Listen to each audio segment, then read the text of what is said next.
Hey guys, it's me. You know, as always, of course. I'm gonna be talking about the Ukraine-Russian war, my predictions for the future, and what's gonna go on in Russia. So, everyone knows about the war going on in Ukraine and Russia. The media stopped talking about it really. Like, first few weeks, everyone was going crazy, and then it was just like silence. I feel like an occasional article every once in a while, at least the Western media. Um, so pretty much, Ukraine is screwed. That's like the main part of it. Whatever you hear about it, there a lot of people aren't really allowed to talk about the reality of the situation. It's bad, bro. It's really bad. Um, Not to mention there's a lot of diplomatic issues that happened before the war. It wasn't just random that Russia came there. Like a lot of other stuff happened that no one talks about. But yeah, Ukraine's been screwed. It was a bad country to begin with. I'm sorry, Zelensky, but like you suck, honestly. Um, so pretty much for the past like I don't know 10-ish years, Ukraine has been heavily involved with drug cartels in the government. The Expose wrote an article about it. I don't know, maybe like 5 years ago ish, talking about how Zelensky and a lot of the Ukrainian officials were heavily tied to the biggest drug mobs of Eastern Europe, and especially in Ukraine, of course, right? And they kind of worked hand in hand, right? It's kind of like the Mexican cartel, where like the politicians just leave them be, and they kind of make up the money and do all that stuff. Um, I would believe, tell me if I'm incorrect here, but I think I read a while ago that Eastern Europe is also the top manufacturer of meth. So that would make a lot of sense because, like, I don't know, you think about it, Mexican or South America's got Coke, right? Like, and they kind of, Eastern Europe does like the ecstasy and the meth and shit, and then they ship it out to the rest of Europe, whatever. But this shouldn't come as a surprise to you if you keep up with the war, really. Like, if you're really on the sides of the internet where you see like the real posts about it, Zelensky's addicted to cocaine. He's been addicted to cocaine for years now, for a lot of years now actually, and it's like pretty bad. Like it definitely gets in the way of stuff, and I don't even know why the U.S. backed them in the first place. To be honest, like NATO should have just dropped them as part of us, because they were just done with to begin with, right? Like we're not going to deploy the full power of NATO there because we will start a full-scale world war if we were to do that. So we're like, yeah, we'll give you money, right? And what happened to the money? Well, Zelensky spent a ton of it on himself. A lot of it got laundered into the top politicians.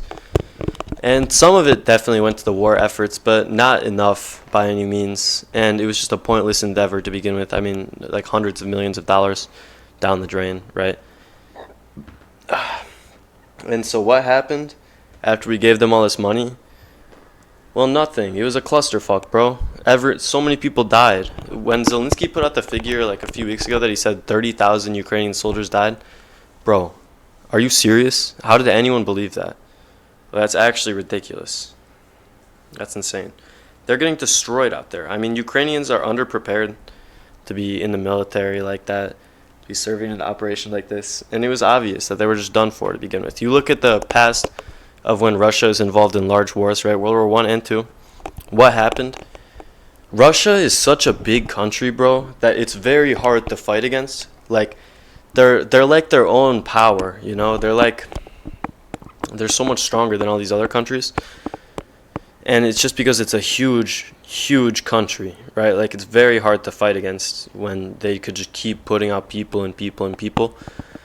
And so Ukraine got squashed, pretty much. Not to mention, a lot of the NATO gear that we give them, we would find the guns and the bombs and the drones on the black market being sold to the highest bidder weeks after we gave it to them, right? The top level gear that we're giving to them on a mass scale, millions of dollars, just getting sold off, right?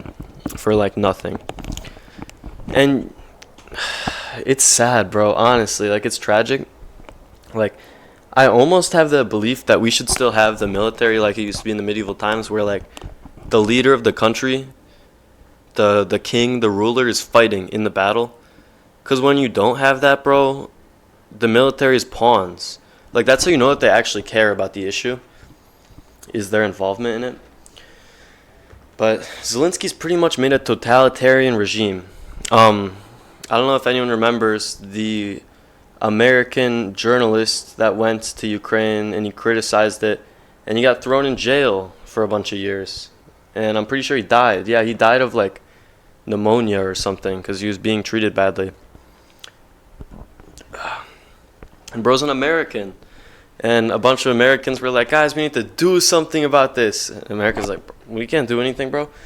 Oh, but that basketball player that had to bring a cart to Russia, yeah, we'll give you the terrorist back, the huge arms dealer. You remember that, guys? That was fucking crazy, bro. Like, don't bring a cart to a foreign country. What, you have to smoke weed while you're there to play professional basketball? Are you serious? Absolutely ridiculous, right? Kind of shows the state of stuff, though.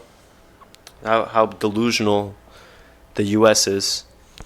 But, the American that said, hey, guys, they're committing, like, war crimes out here and they're very bad. Nah, fuck him. Bro just gets to die of pneumonia in prison. Anyways. It's actually very sad, though. Like, they're just pawns to these people, Like, Zelensky deserves death, not these people that are just average, everyday people. But, some of the Ukrainians are definitely deserving of death as well. A lot of them are Nazis. The Nationalist Ukrainian Party has seen a huge rise in the war. A lot of the bodies are found with Nazi tattoos. It's not just the Azov battalion, guys. It's not just them. It's a ton of them.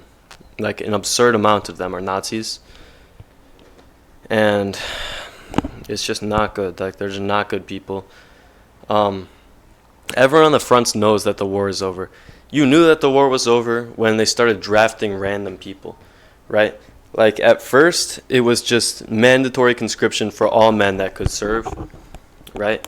And then the men that wouldn't go or didn't get drafted, they would show up I've seen multiple videos of guys at bus stops or something. They're just chilling. They're walking around in public, going to a grocery store with their family. All of a sudden, the military pulls up, get in this APC, bro, right now. And they're like, bro, what the fuck? Like, I'm with my family and shit. And then they take them and they have to go serve. And that's like, damn, that's bad, right? But then when I saw that they dropped the pregnant woman uniforms, I was like, oh, fuck. This is horrible. And then I think about 3 months back, they announced that they were going to start drafting the disabled. So the mentally disabled, those without a limb, those with conditions that would cause them to be considered to be unfit for war, right? So, like, you have bad eyesight, like really bad eyesight because they already took pretty much everyone. Or you have some defection in your body, like a major issue that would stop you from being able to do much at all because they pretty much took everyone. They would put you in. And it's just like, it's horrible, bro. I saw this video of these two girls. They're sitting on the front, bro, and they're like pretty girls. Like, they're like 18, 19. They got their nails done and shit. Like, they look like your average college-age girl, and they're crying, bro, in a bunker on the front. And these guys are like, come on, sweetheart, why are you crying? She's like, what the fuck is this? We're gonna get killed, bro. We're on the front lines right now. Like, how did this even happen? He's like, chill out. And she's like, you want me to chill out? This is for fucking Zelensky. Right? And, like, he should just give up, honestly. Because you can tell he doesn't care about these people. Like, in the slightest. At this point, they're just throwing out bodies, trying to delay the Russians from taking it over. And Russia isn't going to go on, like, a world conquest after they get Ukraine, I don't think. I read that they were trying to get Ukraine, Crimea, and one other place. I don't really remember. But, it's really bad, guys. Like, it's horrible out there. And I've seen videos of guys with Down syndrome on the field. And it's like, bro, that's so depressing, honestly. Like, that's so horrible. Honestly, it's just unimaginable that they would do that. Because, like, I'm not saying this to be ableist, guys, but if you have Down syndrome, you're severely incompetent to be fighting in a war. Like, you're literally just killing them off for pretty much nothing. I actually saw a video of a Down syndrome guy And the guy's like, "You want to do a mortar?" And he's like, "Yeah, yeah." And he takes the mortar shell and he drops it in backwards. And it just blew up the mortar. And then the guys start beating him, bro. They start beating his ass. And I'm like, this is so ridiculously fucked up. Like, it's just horrible. I mean, there's such hopelessness among the Ukrainians right now. It's actually wild. And it's just like, it just sucks because you know it's for politics, right? And like, here's the thing, the Vietnam War was for politics, yeah?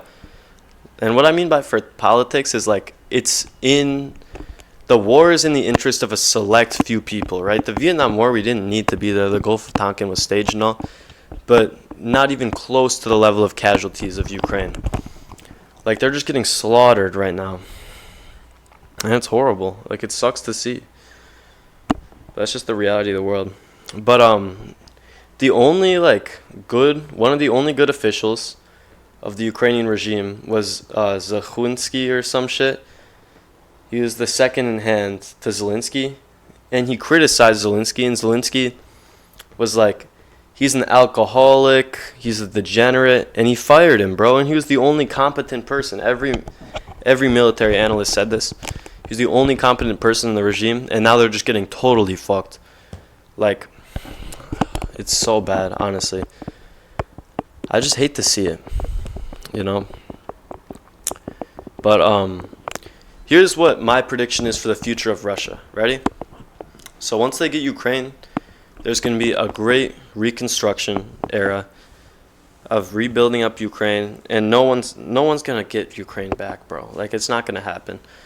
I think that there will be a few Ukrainian nationalists, like in that Nazi party that I was talking about, which, by the way, you see Nazis on the rise again in a lot of Europe right now. Like Italy, it's a big thing going on as well.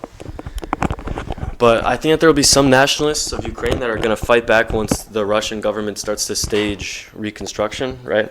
Because it's going to be a military occupation alongside that. And I think that they're going to get squashed. Just like, I mean, if the Ukrainian organized military, organized, quote unquote, it's a clusterfuck, but the Ukrainian organized military can't handle fighting them, like, how are civilians going to do it, you know? They're not, is the answer. They're just going to get destroyed. But then Russia's going to try and make itself, I already see this happening. Russia's trying to be the safe haven of the first world right now, right? Because when you look at all the European Union countries, you look at all of NATO, look at the direction that they're going in, right? We're pushing towards socialism, to be honest. Even America is moving closer, right? But a lot of Western Europe is like already there, right? Like you look at Britain, Germany, France, all these countries intaking hundreds of thousands, if not millions, of immigrants. You see the taxes drive way up, free school, free healthcare, all this stuff, right? That's like socialism. And you kind of see America moving in that direction. And I say that because we have the Hellenistic dualism going on right now, right? Where conservatives today hold the values of Democrats 10, 15 years ago, and Democrats today hold the values of leftist extremists 10, 15 years ago, right? So you see it getting pushed, right? As time goes on, it's kind of an erasure type thing. So I think it's going to keep going this direction. But that being said, I think that what's going to happen is Putin's going to try and make Russia the first world country of tradition, of antiquity, right? Of still holding values in a certain sense. Because that's what Eastern Europe is mostly about, right? You look at all of Eastern Europe, it's very strongly Orthodox Christian, very nationalistic, very racist overall and sexist, right? Those are very traditional values. In addition to not being as much about liberal education, right? There's not as much of arts there and stuff like that. It's a lot more trades and like business and stuff. And why do I say this? Well, Putin announced in his plan that he's going to try and work towards a bunch of things, but most of it is involving improving the lives of people, right? So he's saying that he wants to make the rural lifespan average to, 85, I believe. And then there was a bunch of programs for the youth that he's starting, right? In addition to the big camp thing that he's leading right now, I don't remember what it's called, but there's a like future of Russians camp thing where they're intaking a bunch of kids, and like I don't really know what they're doing. But pretty much he's trying to make it like America was at the start almost, without the immigration, right? So like economic freedom, social freedom, tradition. Because I think that what he sees going on is the fault of all these countries is that they drop the tradition. And you could see that a lot of the civilians aren't a fan of that. That's to my understanding, guys. That's to my understanding. Not to mention, since Russia's been capitalist, you've seen a lot of great economic improvements. And the whole stuff about like communism and all this, I don't think that they're going to go back to communism anytime soon. I really don't, because capitalism's been so successful there. You know what I'm saying? But will Russia take over the rest of what used to be the USSR? I don't know. I couldn't say, to be honest. It's tough. Maybe in the future years. I don't think it's going to be immediate. They've lost way too many soldiers, and they've just put too much money and effort into the war in Ukraine. And everyone knows that in military campaigns, especially if you've read The Art of War, which I haven't read all of it, but I've definitely read some of it. I'm pointing because I have the book right here.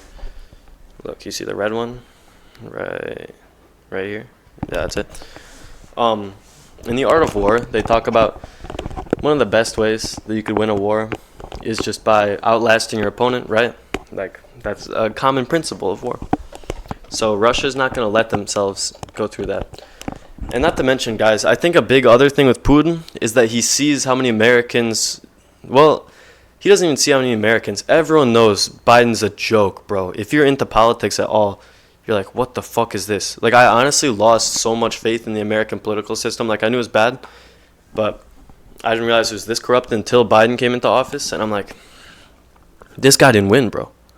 Like, there's no way that the majority voted this guy in, you know? Because it's just, like, insane. Like, what is it, the 24th, 26th Amendment? If a president is unfit to be serving, you can vote him out. But, you know, he passed the check, guys, to be fit to serve. Anyways, Putin's been mogging Biden, bro. I'm not a Russian supporter or anything like that. But, like, Putin's aged like fine wine, bro. Bro actually looks beautiful. All right, sorry, that's a crazy statement, guys. Like, I know that I'm an American, so I should be the enemy of this guy. But, like, it's the truth. And Biden is aged horribly, bro. Like, bro's actually moldy bread in Putin's fine wine, you know? Like, it's going so bad. And you remember the Carlson interview? I posted this on my private story. The Tucker Carlson interview, there's a reason he did it with Tucker Carlson and not Pierre or any British journalist or anything. Because he knew what audience he was trying to reach. The American audience. Because he knows that the most misinformation that people are receiving about him is Americans, right? Like, we don't get any of the full picture of what goes on in Russia. And this has been the case for, I don't know, over 100 years. And I don't know if we ever will. I mean, we're supposed to be enemies of them, right? But, like, he chose him, you know? Because he needed to lay out the groundwork, guys. Like, I'm good, man, right? To all them. And, like, guys, imagine Joe Biden talking about the history of America for 30 minutes uninterrupted. I don't think he could even do 5 in over, like, a minute and seem competent, honestly. Like, have you seen the memes? And it's like, Tucker, so where did this all start? And then Putin's like, it's like the universe being created video. That's literally what it was, though, bro. He went so far back. So in 1000 AD, the king of, like, bro, that's not actually what he said. I didn't really like watch the interview. But anyways, guys, in conclusion, Ukraine's fucked. The Ukrainian regime is fucked. Don't listen to what anyone says about it. It's money laundering. It's working with crime syndicates. It's full of Nazis. Everything's bad there. And drafting pregnant women, drafting mentally disabled people, drafting physically disabled people, just throwing bodies out with absolutely unable military measures. it's just a slaughterhouse out there. I mean, all the figures that we hear about the deaths and stuff are completely incorrect. Literally just picking up random people and taking them. Russia's gonna destroy it, pretty much, and they're not gonna stop, bro. They're way too deep to stop at this point. For Ukraine, I don't think that they're gonna come after much of NATO after this. Maybe some of us other Eastern European countries, but not close to Western Europe at all. And we'll see where Russia ends up in 10 to 15 years. They're on a very positive very positive projection here. I mean, everything's looking pretty decent in Russia. They're kind of counteracting the things that people seem to not like about America, just the loss of tradition, right? That's about it, guys. That's about it. Let me know what you guys think about these predictions. I do think that we're going to see a lot of prosperity under Putin's regime after this. But, we'll see. We'll see. Who knows? But if we get another 4 years of Biden, bro, whew, it's not going to be good. Did anyone see a few days ago, too, when he was on the news and he goes, we're sending food and supply crates over to Ukraine. And then the White House guy was like, guys, President Biden misspoke. He meant Israel. Like, how does this happen, bro? How does it? You're the president. What are you talking about? But anyways, guys, that sums it up. We'll see how things go. God bless.